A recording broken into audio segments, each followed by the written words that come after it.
Welcome to Gracious George podcast. My new podcast features the topics of spirituality, divine love, blessings, and how divine providence lead us to where we need to be in life. As a Mauritian, being raised on a small island in the Indian Ocean east of Africa called Mauritius, I grew up in cultural diversity. I have African, European, and Indian descent, and I speak Persian Creole, French, English, and Bhojpuri fluently. Initially, on the path to priesthood, my life took a turn.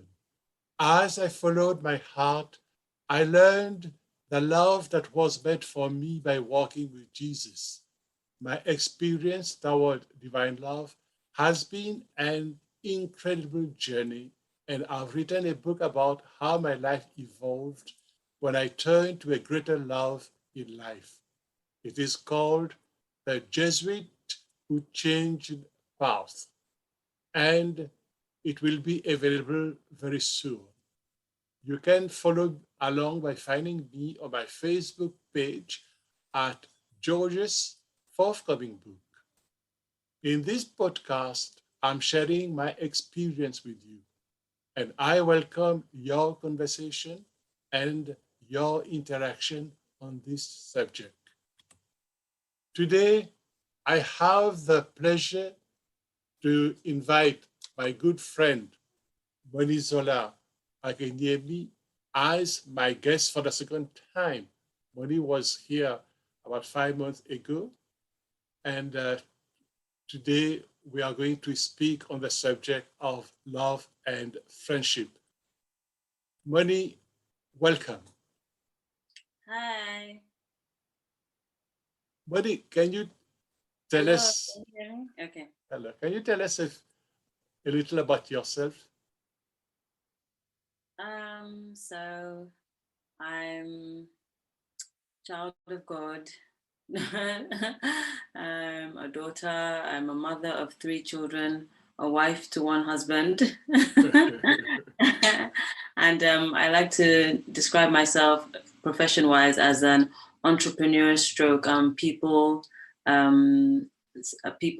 services professional. And yeah, so that's basically me in a nutshell. Okay.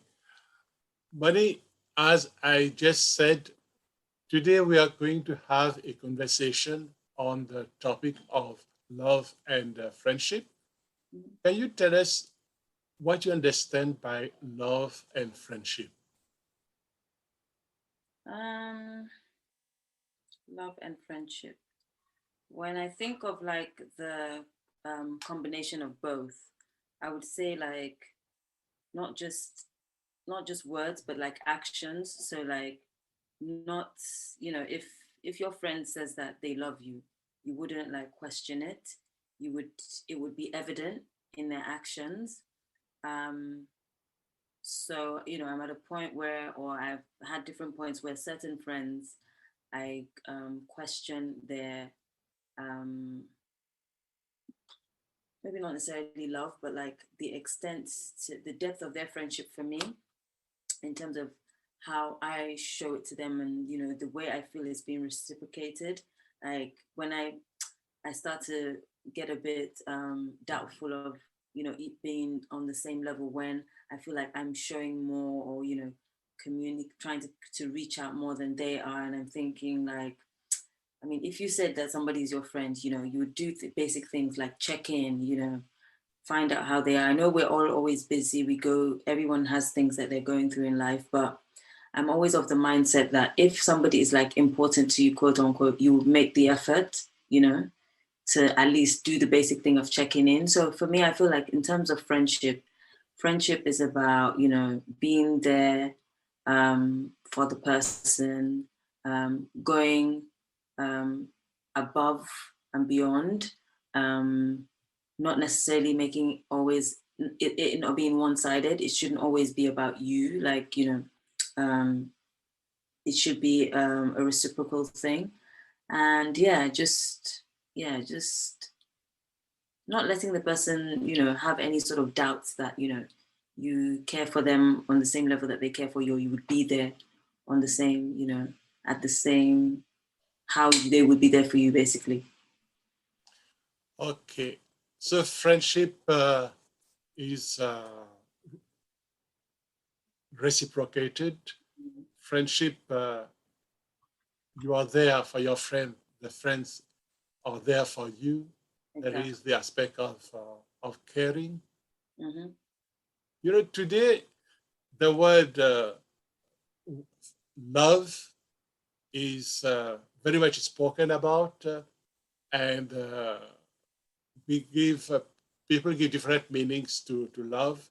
Friendship also is very much spoken about.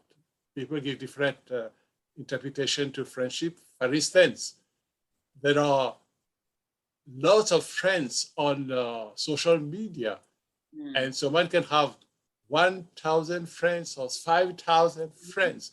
And what what we understand by this.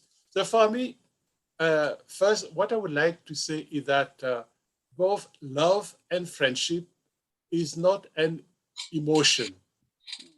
As you said, it's, you stand for your friend, the friends stand for you, you care.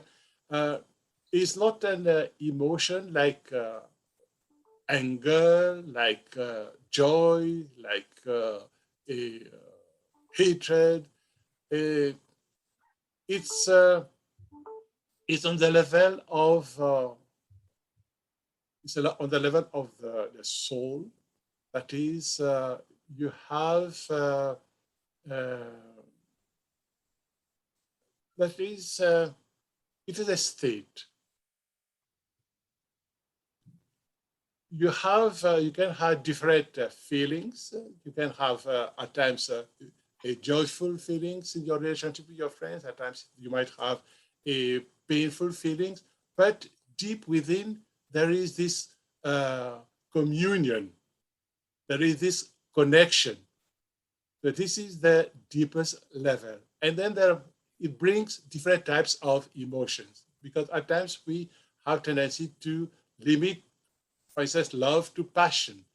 And so here I would like to make a difference between two types of love.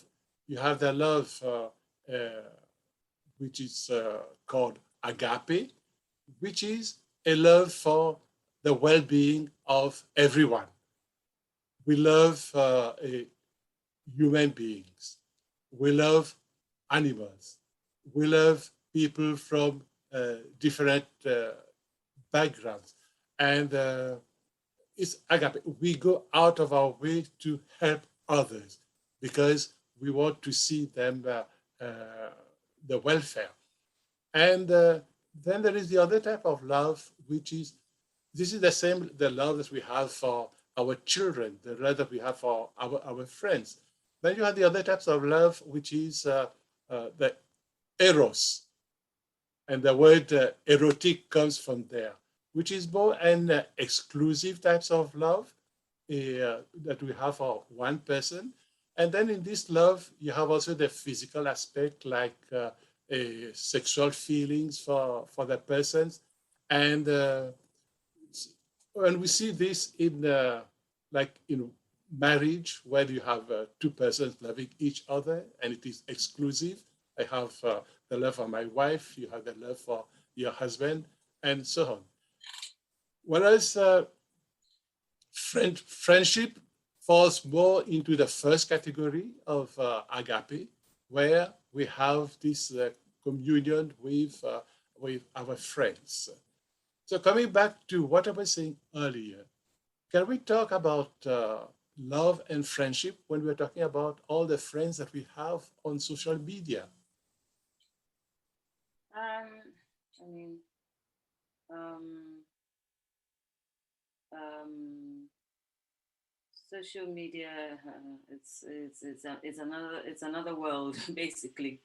Basically, you just really have to, if you are the type, you just have to be, I mean, it's easy to get sucked into social media and, think that, if you're the type of person that craves always, you know, putting all your life on there and thinking that, you know, everyone there is like your best friend or whatever, you know, you could easily get yourself in trouble because social media is not real. And not everyone there, I mean, you may have some friends there that, you know, some genuine links or genuine relationships there, but if you're like somebody that has 1,000 followers or whatever, it's not every one of those 1,000 people that are your genuine friends or your, you know, your you have a good relationship with. So I think, you know, you need to really create a balance.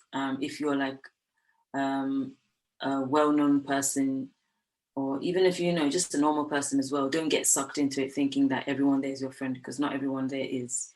Not everyone there is rooting for you. And you know, me personally, I mean, I don't have 1,000 followers. I don't even have up to 100 followers, to be honest. I'm very selective about how many people I follow, type of people I follow, and you know, so I'm not one to crave following like thousands of people or hundreds of people or whatever. And I'm also very selective about what I post on there, because I feel like it's such a public thing, even though I don't have up to even 100 followers. But whenever I post anything, like I'm always like mulling over it. Like I'm always dissecting it, because it's once it's out there, it's out there. And I feel like it's just so public, you know, there's nothing private on there. So I'm always very, I scrutinize what I put on there. I'm very selective about what I put on, because I don't even like to share too much information about myself. So, and when I do, I feel so exposed for days. I'm like thinking, oh gosh, you know. So, so really, I don't see it as a space where everyone there's your friend. You know, if you're under that illusion, then you could easily get yourself in a lot of emotional trouble. Yeah. Yeah. You said two two words which I think is very important. You spoke about relationship in friendship, and you spoke also about followers on social media. I think this is important to make this distinction. On social media, we follow lots of people, and we have lots of people following us. It's one thing, but how many people we have a personal relationship is another thing. There might be, out of the 1,000 followers, there might be 10 or 15 persons with whom we have a relationship. So these are what we consider friends in real life. And whereas the others, okay, we consider followers. We are not saying that it is good or bad, because it's interesting to see what other people are sharing, to be inspired by what other people are sharing. There are lots of information that are being given, being shared, which is quite interesting.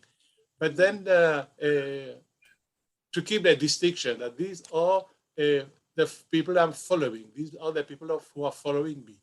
But my relationship, people I know, they know me, I stand by them, they stand by me.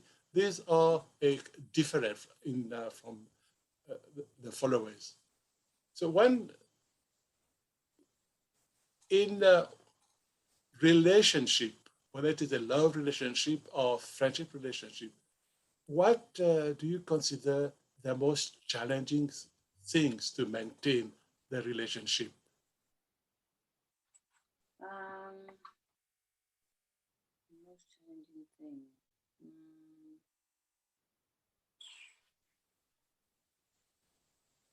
I think if like there's been issues of trust, it might be hard to maintain the relationship if you feel like, you know, the part of you feels like you can't trust the person, or you know, you've had issues of trust in the past. Yeah, it might be hard to maintain. Or if you feel like you give more than the person gives, or you feel like used in a way, like um, you know, the person is just there for what they can get from you, as opposed to, or you feel like, you know, it's always take from you, as opposed to, you know. So yeah, it might be hard to maintain a relationship. Yes, you rightly said that trust is something very important, and it takes time to build, but it can be lost very easily. And so, how to maintain this trust? How to cultivate this trust is something very something. Yes, it's not easy to get back a trust when it is lost. Can you expand a little more on this aspect of trust in a relationship, Moni? Um, yeah, like I said, when you feel like maybe certain situations in which the trust has been broken, the person has betrayed your confidence, or money issues. I mean, they always say friends and money don't mix. So, like, maybe there've been issues with money, and you just cannot trust the person. Maybe you feel like the person is always sort of using you, when it's only when they need something they're in contact with you, or they warm up to you. So yeah, it's hard to maintain that kind of relationship, or to give yourself fully to the relationship, that friendship, if you're always feeling used, basically. Yes, there is the question of misunderstanding, misreading the other persons, and at times the other person might be expecting a lot from you, and it makes the person happy when you are there for them Mm-hmm. to do things together. So in a way, the other person really loves you, and the other person really enjoy being in your company. But where it comes, where there is an issue, when the other person makes you her or his whole world and wants you to fulfill their the expectation, their dream, and when you are not able to do so because you are human, then there is a frustration, and then the person might start to find faults in what you are doing because you are not uh, responding as the other person expects. And then finally, there is like a constant a quarrel, a question, a constant fights, and but at times it's difficult to know from where the other person is coming, why the other person is frustrated, why the other person is bitter. And then even on one side, there might be also our attitude toward the other person as being domineering. We try to impose our way of doing, thinking for the best of the other person, that the other person should behave in this way or that way, whereas the other person wants to have more freedom, to have more space. So lots of misunderstanding, expectations, being frustrated, that can cause uh, issues in a relationship and break that trust that was there at the beginning. What do you think about that? Sorry. So what, I didn't quite get what the question was. No, I was saying that at times there might be misunderstandings when the other person expects too much from you and expects you to be the one fulfilling the dreams, whereas being human, you are limited, you can't do that. Then there is lots of quarrels, lots of fights, lot of misunderstandings. Or there might be the other way, when someone is too demanding, is too domineering, wants the other person to do what he or she thinks best. My way is the highway type of things. And where the other person feels that they don't have, they're not growing in that relationship, that they need their freedom, they need their space. And all these misunderstandings can lead to a break of trust, a break of that relationship. So what do you think about that?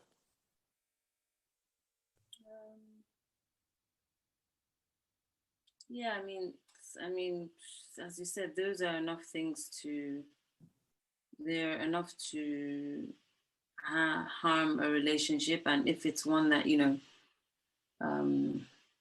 is maybe not solid, it can I don't know. Even if it's solid, I mean, I guess it depends on the two people and the extent, of whatever has occurred, and maybe their willingness to work through it. If both feel like they can work through it and can move past it, and maybe one person doesn't feel like permanently aggrieved and they don't want to, keep getting hurt. I don't know. So what you're saying about working through it is, I think it's important. And here you're touching on something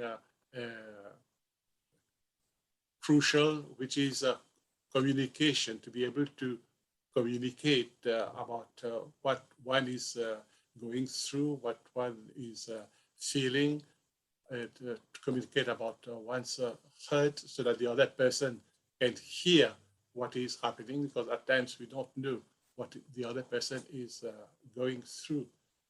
And so to work through it, what I think also there is the aspect of hearing the other, and the aspect of accepting one's shortcomings, and the aspect of forgiveness. And so what is your thought about these aspects in one relationship?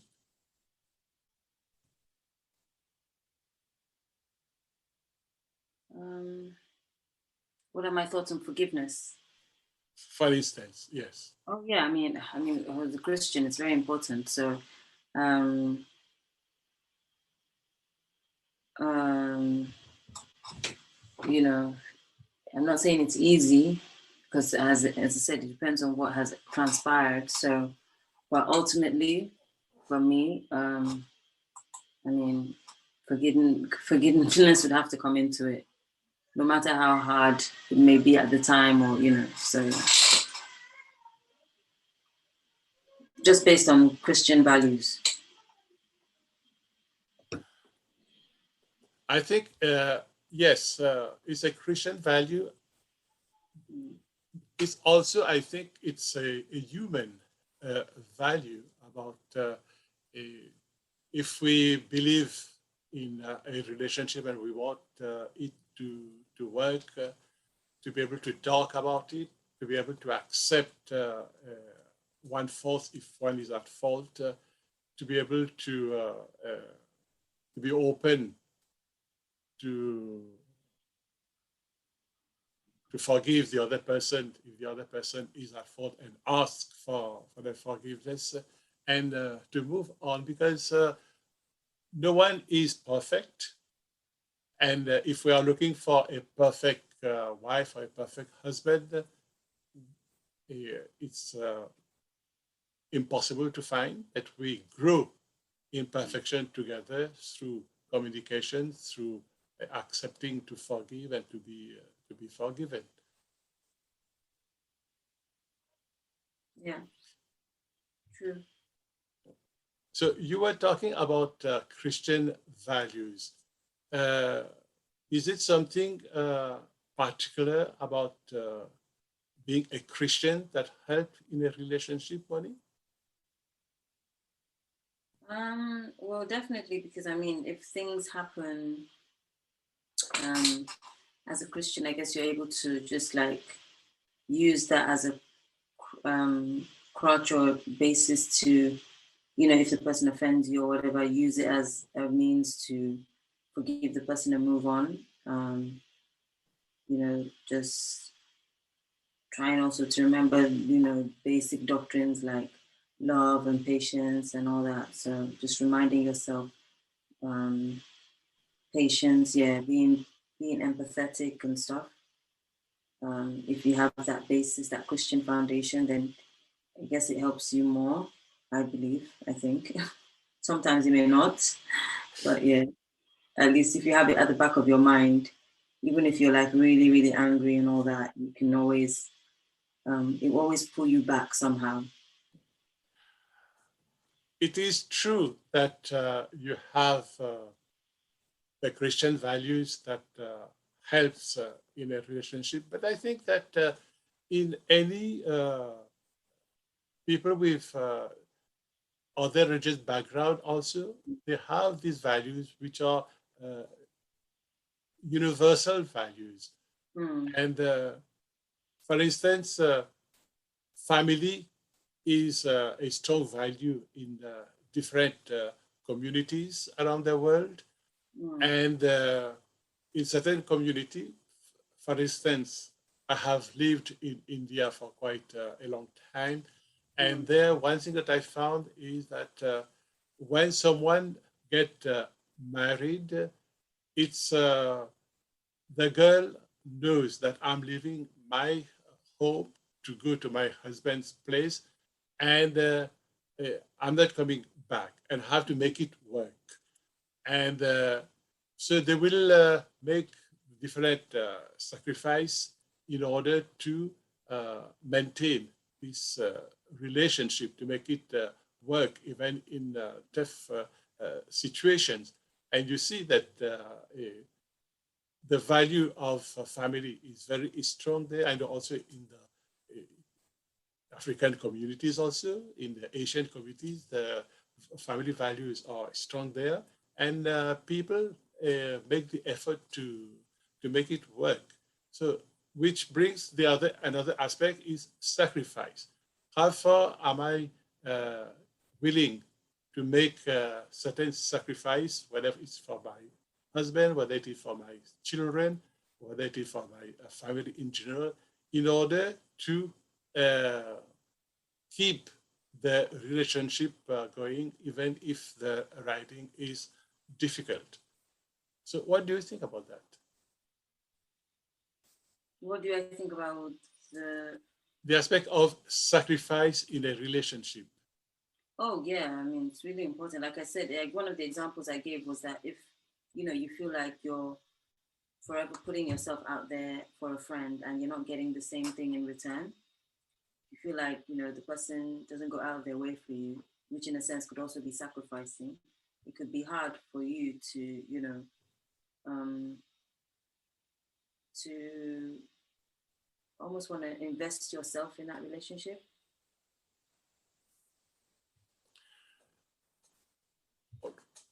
Coming back to our conversation on friendship, what are your thoughts about friendship between a man and a woman? Is it Friend, possible? Is it possible to have male-female friends? uh, yeah, but then again, it depends. Everything is just, it depends on the situation, depends on the dynamic. Because I mean, you hear thoughts of like, you know, man, if, especially if you're married, you know, like a married woman, you shouldn't necessarily have a best friend as a guy, you know, or vice versa. A married man as, you know, have a female as a best friend. Like I wouldn't like it if my husband had a female best friend. I'm supposed to be his best friend. So, so really, I think yeah, fine, casual, or you know, if friendships that maybe everyone is, maybe both husband and wife, you're all friends, I don't know, it depends. It depends on the situation. I don't know. For me, I would be thinking in context of marriage. So like I said, the example that I gave you, like I wouldn't necessarily like if my husband had a female best friend. I don't agree with that. And I know a lot of people that don't agree with that either. And I wouldn't have best friend that is male because I wouldn't want to make my husband uncomfortable. So yeah. Yes, this is a tricky question because when we talk about friendship in general,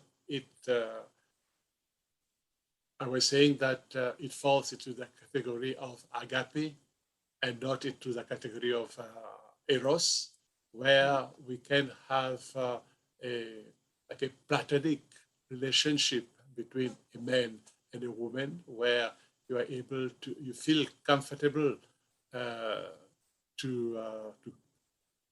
with the other person, sharing your feelings and thought, and where you feel the other person helps you to grow and you help the other person also to grow.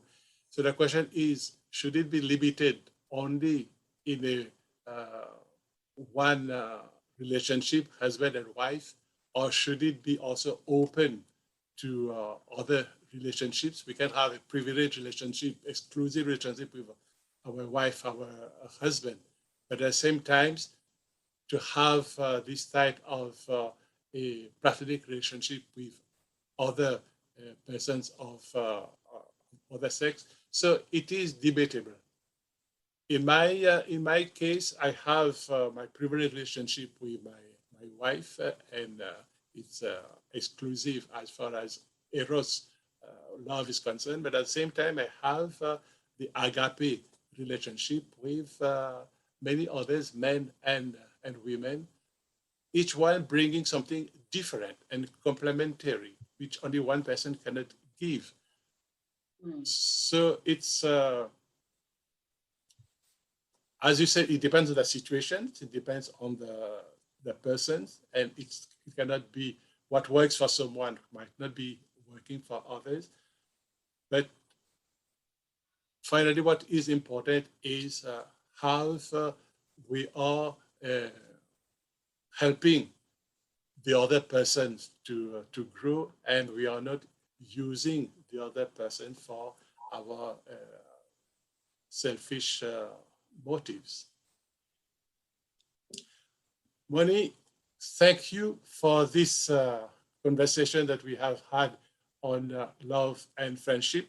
It's such a vast subject. So it's difficult to touch upon all the aspects of this subject, but